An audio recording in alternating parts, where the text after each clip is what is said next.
तर शरद पवार आणि अजित पवारांच्या गेल्या काही काळात किती वेळा भेटी झाल्यात हे आपण पाहूयात। 10 एप्रिलला अजित पवारांच्या मुलाच्या साखरपुड्यात संपूर्ण पवार कुटुंब एकत्र होतं। रयत शिक्षण संस्थेच्या बैठकीला शरद पवार आणि अजित पवार 13 एप्रिलला लगेचच एकत्र दिसले होते।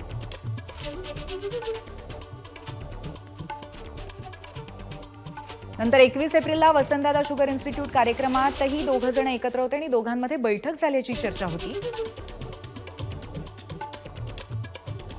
8 मेला मुलाखतीत शरद पवारांचं सूचक वक्तव्य होतं ते राष्ट्रवादी एकत्र येण्यासंदर्भातला आणि त्यानंतर एकत्र येण्याची चर्चा सुरू झाली आणि 9 मेला कर्मवीर भाऊराव पाटलांच्या पुण्यतिथीनिमित्त शरद पवार, अजित पवार आणि सुप्रिया सुळे एकत्र आले होते।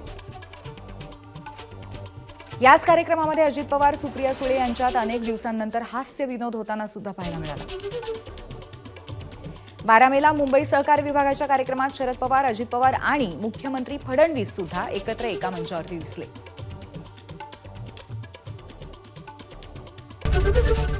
एबीपी माझा, उघडा डोळे बघा नीट।